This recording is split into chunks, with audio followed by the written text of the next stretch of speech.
नमः सिद्धेभ्यः।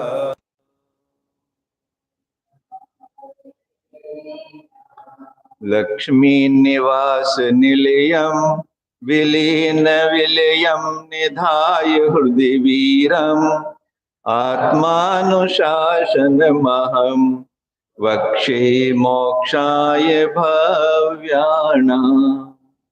पंच परमेष्ठी भगवान की, 2400 तीर्थंकर भगवान की, देवादिदेव 1008 श्री आदिनाथ भगवान की, परम पूज्य आचार्य श्री शांति सागर जी महाराज की, परम पूज्य आचार्य श्री विमल सागर जी महाराज की, परम पूज्य आचार्य श्री सन्मति सागर जी महाराज की, परम पूज्य आचार्य गुरुदेव श्री सुंदर सागर जी महाराज की, गुरुदेव समंत भद्र स्वामी की।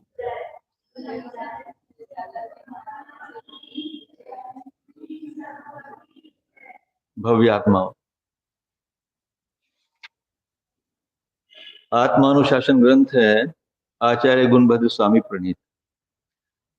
आचार्य भगवान देह की असुचिता और देह की कृतज्ञता को बताते हुए आज धन के विषय में बता रहे हैं कि धन कैसी वस्तु है।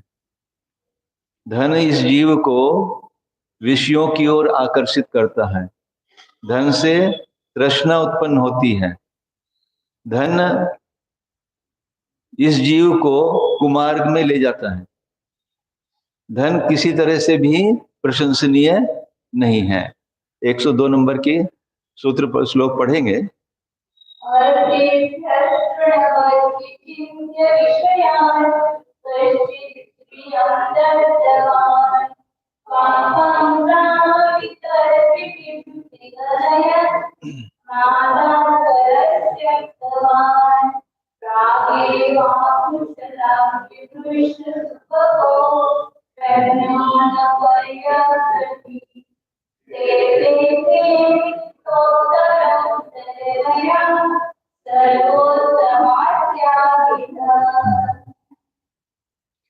राज समाज महाअघ कारण बैर बढ़ावन हार। धन संपत्ति ये भाई भाई में भी बैर को बढ़ाने वाली है। किसी भी तरह से ये सुखदायी नहीं है। तो आचार्य कह रहे हैं कि अर्थभ्य, जो धनवान पुरुष हैं या विवेकी जन हैं, तृणवत विचिन्त्य विषयान, इस धन संपत्ति को तृणवत यानी कैसा है, बिल्कुल छोड़ने योग्य है, और उसको विचिंत विशेष रूप से इसका चिंतन करते हैं। ये धन किसी तरह से भी मेरे लिए हितकारी नहीं है। हाँ, व्यवहार में जितनी आजीविका से काम चल जाए, थोड़े से भी काम चल सकता है, परंतु इतनी गृद्धता बढ़ती जा रही है जीव की कि 2400 घंटे इसी के अर्जन में लगा हुआ है। जब भी देखो अपने लिए तो समय नहीं है, केवल धन कमाने में ही लगा हुआ है। विषयान कश्चित् श्रियम दत्तवान, ये विषयों को बढ़ाने वाला है। जब भी धन होगा तो विषयों में प्रवृत्ति बढ़ जाती है, परिग्रह में प्रवृत्ति बढ़ जाती है, और सब पाप उसके अंदर आ जाते हैं। जैसे हिंसा, झूठ, चोरी, कुशील, कैसे भी लो इनको, विषयों में प्रवृत्ति होगी तो हिंसा में प्रवृत्ति हुई। जब अधिक कमाने की इच्छा होगी तो झूठ भी बोलेगा।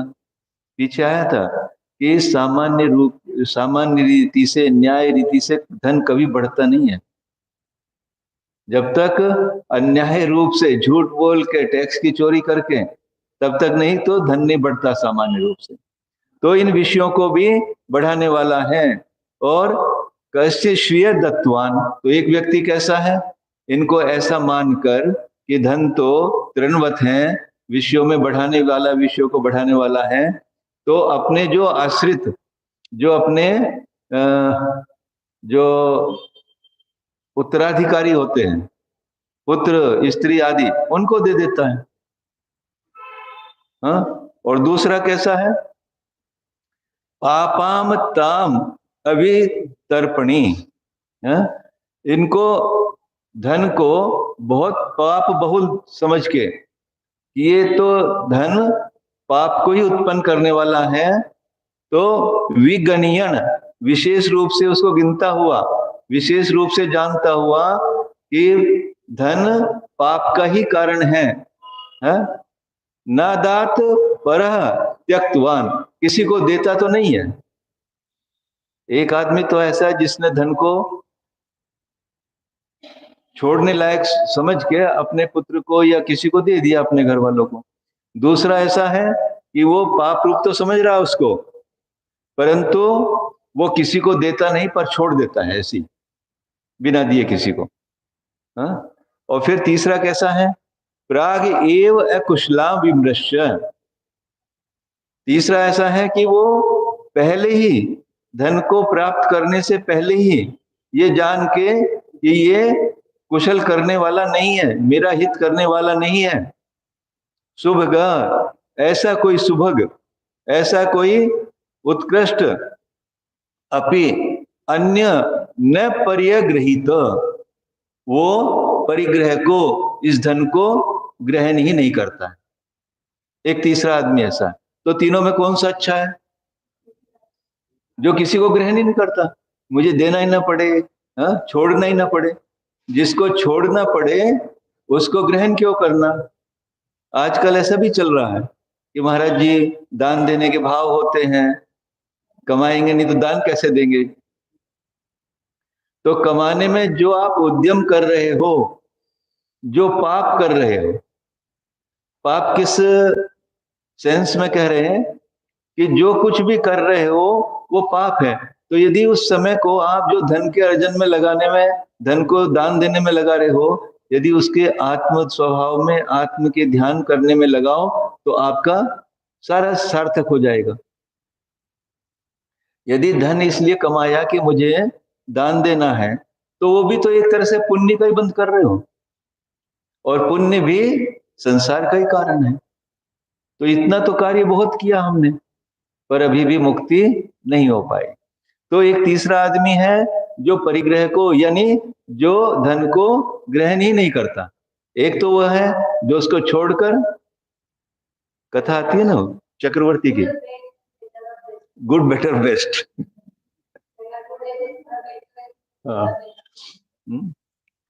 चक्रवर्ती की कथा आती है ना कि 1000 पुत्र थे उसके। उसने सोचा कि ये राज तो बहुत ही निकृष्ट है, मुझे तो अपनी आत्मा के कल्याण में लगना चाहिए। तो ये सोच के उसने अपने बड़े पुत्र को बुलाया, उसको तिलक करने लगा कि तुम राज संभालो, अब मैं तो दीक्षा लेकर अपने आत्म कल्याण में जा रहा हूँ, ये राज तो बहुत बैर बढ़ाने वाला है। तो उसके पुत्र ने कहा कि जो ऐसा बैर बढ़ाने वाला समझ रहे हो आप, तो हम ही क्यों ले उसको, यानी वो है, हमें पाप क्यों दे रहे हो। तो वो सबसे बढ़िया है ना जो ले ही नहीं रहा। तो ऐसा जो है जो ग्रहित ही नहीं कर रहा, तो इस तरह से विदित उत्तर उत्तर वरा, जैसे उत्तर उत्तर, पहले से दूसरा अच्छा, दूसरे से तीसरा अच्छा, और इन सब में भी अच्छे कौन है, सर्वोत्तम त्यागिनः, जहाँ इनको लेने से मतलब, न ग्रहण करने से न छोड़ने से, सबसे उत्तम तो त्यागी हैं, जिनके धन की ओर कुछ भी आसक्ति या धन की ओर कुछ भी ग्रद्धता या कुछ भी दृष्टि धन नहीं है, यानी केवल अपने आत्मा के कल्याण में जो लगे हुए हैं वो सबसे उत्तम है। तो आपको कौन सा होना है कि ग्रहण ही नहीं करना, छोड़ना नहीं, नहीं, अब तो इस अपने आत्मा के कल्याण में लगना है, वही मेरा सबसे बड़ा धन है। हाँ हाँ आगे।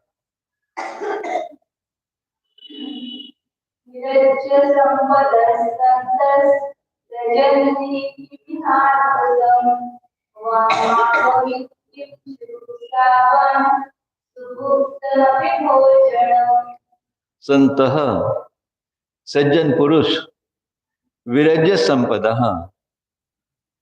संपदा को ऐसा जानकर कि ये मेरे सुख का कारण नहीं है, विरज्य यानी उससे विरक्त हो जाते हैं।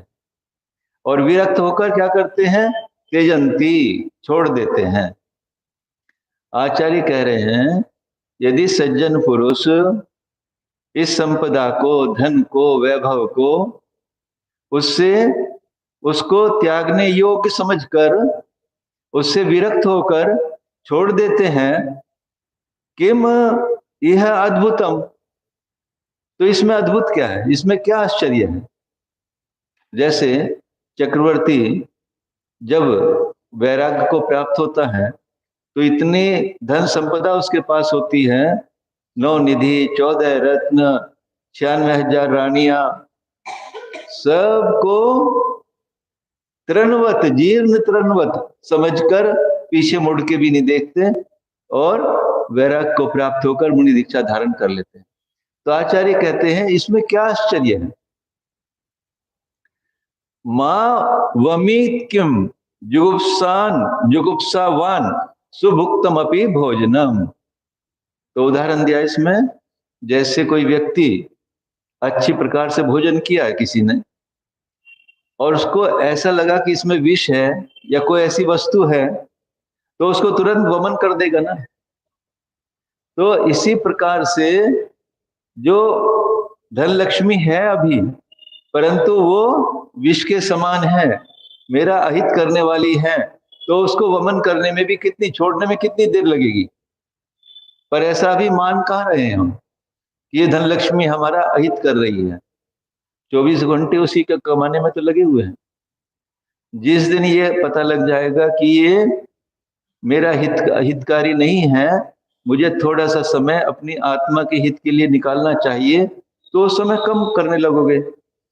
हाँ, अभी 12 घंटे दुकान खोलते हो और फिर रात को आके अपने बही खाते का काम करते हो, पूरा कंप्यूटर संभालते हो, बस सो जाते हो। तो इससे तो कल्याण नहीं हो पा रहा, इसमें अपने टाइम को कम करो।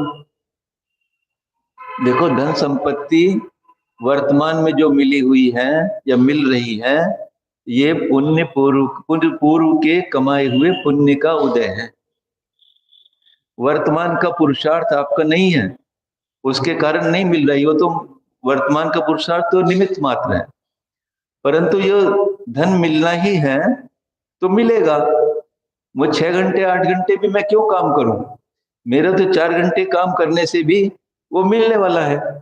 तो शेष कार्य को, इस मनुष्य पर्याय को प्राप्त करके मुझे आत्महित में लगाना चाहिए, आत्म कल्याण में लगाना चाहिए। हाँ, ध्यान करो, स्वाध्याय करो, उसमें लगाओ तो आत्मा का हित होगा, और जो मिलना है तो मिलेगा। और कितना चाहिए? पेट भरने के लिए चाहिए, पेटी भरने के लिए लगी हुई है होड़ कि पेटी किस तरह से भरे, तो भरे तो वो तो दुख का ही कारण है, तृष्णा का ही कारण है, उससे मेरा किसी भी प्रकार से कल्याण होने वाला नहीं है। हाँ,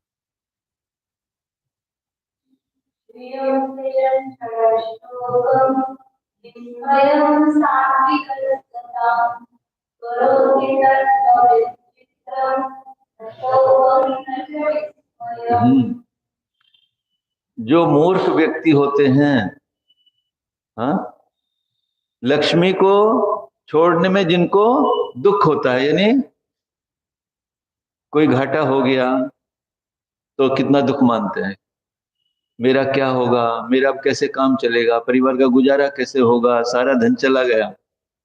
तो ऐसा शोक कौन करेगा? मूर्ख कहते हैं कि वो मूर्ख आदमी है जो लक्ष्मी के छोड़ने पर या चले जाने पर शोकाकुल होता है। उस समय यदि आज भिखारी भी बन गया तो मुझे क्या फर्क पड़ने वाला, मेरी आत्मा तो कभी भिखारी नहीं होती, मेरी आत्मा तो अनंत गुणों का भंडार है।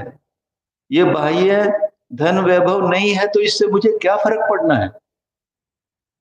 परंतु धन की जरा सी कमी हुई या कुछ हुआ, मैं तो भिखारी हूं, मैं तो गरीब हूं, कितना अपने आप को अलग समझता है।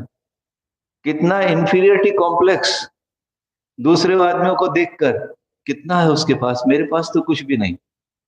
अरे भैया, तेरे पास जो है, यदि वो धन की तरफ लालायित है तो समझो उसके पास कुछ भी नहीं जो तेरे पास है। हमारे पास तो कुछ भी नहीं है, 10 रुपए भी नहीं है। आपके पास तो बहुत है, फिर भी हमारे पास जो है वो सबके पास नहीं है। हमने जो प्राप्त कर लिया है, ऐसा वैभव, आत्म वैभव की ओर हमारी दृष्टि लगी हुई है, बस 24 घंटे लगता है कि एक समय भी हमारा बिना आत्म ध्यान के ना जाए, अपने में ही हम रहें, बाह्य में नहीं देखें। वास्तव में ये कितने पुण्य का, कितनी तपस्या का फल है जो आज हमें मिला हुआ है। पूर्व पुण्य से आपको धन मिला हुआ है, और आज हमें पूर्व पुण्य से, पूर्व तपस्या से आत्म वैभव की प्राप्ति हुई है। ऐसा वैभव जिसके सामने जगत के सारे वैभव धूलि के समान है। तो एक मूर्ख व्यक्ति लक्ष्मी के कम हो जाने पर, चले जाने पर, गरीब हो जाने पर शोक करता है, और विस्मयम सात्विकम सताम, और उसी लक्ष्मी के छोड़ने से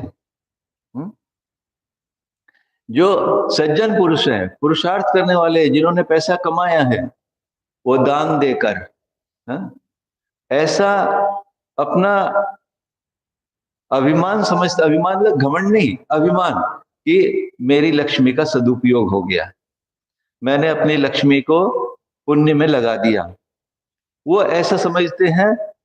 तो वो ऐसा आश्चर्य उनको होता, विस्मय होता है कि मेरी लक्ष्मी का सदुपयोग हो गया, मैंने जो इतनी मेहनत से कमाई थी पूरी की पूरी मैंने धर्म में लगा दी। बगल में मकान था मंदिर के, मैंने मंदिर को दे दिया, मेरा वो जगह सार्थक हो गई। या जितना भी अभी 85 लाख का चेक दिया वहां पे, मालूम है आप सबको, मालूम है ना? कुंथलगिरी में जो ट्रस्टी हैं, उन्होंने अपना पूरा जितना भी था सब पूरा का पूरा चेक काट के दिया, 85 लाख रुपए है। संघवी साहब थे उधर, हम गए थे उधर तो मिले थे। तो ऐसा समझते अपने हृदय के अंदर कि आज मेरी लक्ष्मी का सदुपयोग हो गया। ऐसे भी है, करोति तत्व विचित्रम न शोकम न विस्मयम, परंतु जो तत्व का वेत्ता है, तत्व ज्ञानी है, वो तत्व ज्ञानी लक्ष्मी के रहने न रहने से, चले जाने से न शोक करता न आश्चर्य करता। तत्वज्ञानी तो मध्यस्थ भाव में रहता है, लक्ष्मी आए तो और जाए तो। वो जानता है कि ये तो बाह्य द्रव्य है, पर द्रव्य है, मेरी वस्तु ही नहीं है। जो मेरी वस्तु जाए तो मुझे तकलीफ होनी चाहिए, मुझे कष्ट होना चाहिए। बाहर के द्रव्य है, ये जाने आने से मुझे क्या अंतर है? पर हमें इसके विपरीत लक्ष्मी आती है तो कितना प्रसन्नता, और आत्मा की ओर दृष्टि नहीं है तो उसके कुछ भी हमें चिंता नहीं है। उसकी चिंता हमको करनी है। यदि हमारे विभाव रूप परिणाम हो रहे हैं, उनको संभालना है कि वो वास्तव में मेरा सच्ची हानि है। यदि मेरे को क्रोध आ रहा है, कोई कषाय उत्पन्न हो रही है, अपने को उससे बचाना है। वो नहीं होने, यदि वो होते हैं तो वास्तव में हमारा सबसे बड़ा नुकसान आत्मा का इन कषायों से, विभाव रूप परिणमन करने से। हाँ, आगे।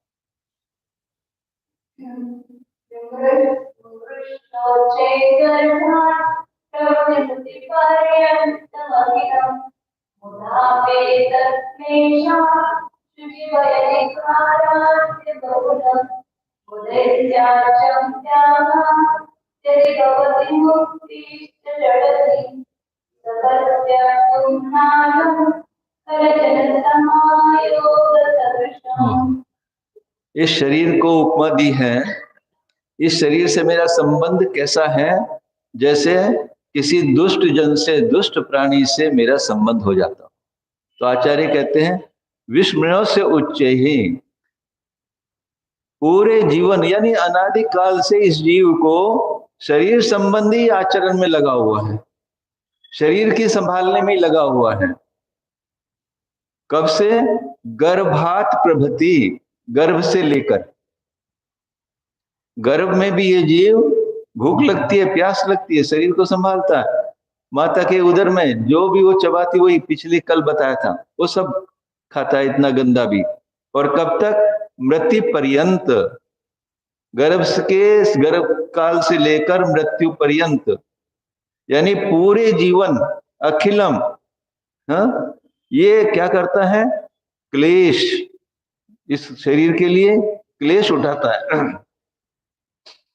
अशुचि, कितना अशुचि है ये, और इसके कारण कितने भय उत्पन्न होते हैं, कितने भय रहते हैं। भय संज्ञा है ना सब। यदि अपनी आत्मा का इसको भान हो जाए तो इसको किसी प्रकार का भय नहीं, 7 प्रकार के भय हैं। उसमें जब आत्मा का अपना तत्व चिंतन करता है तो ये लोग जो बाह्य दिखाई देने वाला लोग, ये मेरा स्थान नहीं है, मेरा रहने का स्थान तो मेरा ये चित्तलोक है। तो उस समय उसको कोई भय नहीं रहता, और संसार में बाहर मरने का भय, 7 प्रकार के भय से ये हमेशा भयभीत रहता है। और निकारात,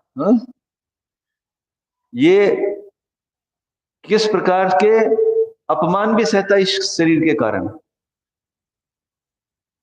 कोई कुछ भी कहता है, कोई कुछ भी बोलता है, शरीर के कारण कितना पराभव इसका सहन करता है ये। इतने सब होने पर भी यह बुद्धे त्याज्यम, बुद्धिजनों के द्वारा ये शरीर त्यागने योग्य है। ऐसा है ये शरीर, सारे जितने भी कार्य हो रहे हैं इस शरीर के लिए हो रहे हैं। अपनी आत्मा के लिए तो हम बहुत कम समय भी निकाल नहीं पाते। आचार्य कहते हैं, त्यागात यदि भवति मुक्ति ही, यदि इस शरीर के त्याग से मुक्ति होती है। क्या कहने का तात्पर्य है आचार्य? कि जो तेरी बुद्धि 2400 घंटे इस शरीर में लगी हुई है, यदि उस तरफ से अपनी बुद्धि को हटाकर तू अपने आत्म तत्व में लगा लेगा तो उससे तेरी मुक्ति हो जाएगी। और यदि शरीर के त्याग से शरीर के प्रति बुद्धि हटाकर तुझे मुक्ति मिलती है, जड़धी कह जड़ती, वो ऐसा कौन सा मूर्ख है? शरीर को छोड़ने से यदि मुक्ति मिल रही है तो कौन वह मूर्ख है? त्यक्तुम न अलम, जो छोड़ने का प्रयास नहीं करेगा। वो छोड़ने के लिए कौन ऐसा समर्थ नहीं है? जो शरीर को छोड़ने से मुक्ति मिलती है तो कोई भी छोड़ सकता है। खल जन समायोग सदृशम, कैसे छोड़ देगा? जैसे दुष्ट जनों के साथ संयोग होने पर दुष्ट जनों को दूर से ही छोड़ दिया जाता है और ये जीव आनंद में हो जाता है। इस तरह से ये शरीर दुष्ट जैसा है। क्यों है दुष्ट? इसने पूरा जीवन, पूरा समय अपनी ओर ही आकर्षित कर रखा है। इस आत्मा को अपने में लगने ही नहीं देता, अपनी ओर ही आकर्षित किया रहता है। सारा जीवन इस जीव का इस शरीर को संभालने में ही लगा रहता है। पर ये ऐसा खल है, यानी दुष्ट है, कि एक बार इसकी बात मत मानो। देखो ये कितना विपरीत हो जाता है। पर जब जो बुद्धिमान होते हैं, जो इसका निग्रह करते हैं कि नहीं, उनके लिए ये दास के समान भी है, उनका ये दास भी बन जाता है ये शरीर। यानी इस शरीर के हम दास बने हुए हैं, पर यदि हम चाहें अपनी शक्ति को जागृत करके इस शरीर को अपना दास भी बना सकते हैं। पर अनादिकाल के हमारे संस्कार ऐसे हैं कि हम स्वयं ही इसके दास बने हुए हैं। कभी इसको दास बनाने का हमने प्रयत्न ही नहीं किया।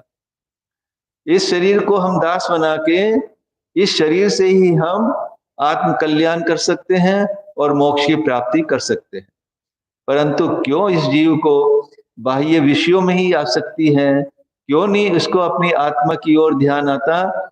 ये सब पूर्व के इतने कठिन संस्कार पड़े हुए हैं उनको तोड़ना बहुत मुश्किल है। पर अपने प्रयास से, अपने पुरुषार्थ से ये जीव इस शरीर के संस्कारों को तोड़कर अपने आत्मा के कार्य में लग सकता है। बोले आचार्य गुरुदेव सुंदर सागर जी महाराज की। बोधि समाधि परिणाम विशुद्धि स्वात्मोपलब्धि शिव शोक सिद्धि चिंतामणि चिंतित वस्तु दाने त्वामंद मानस ममास्तु देवी। जावानी के ज्ञान से सूझे लोकालोक सोवाणी मस्तक नमो सदा देत हूँ धोख।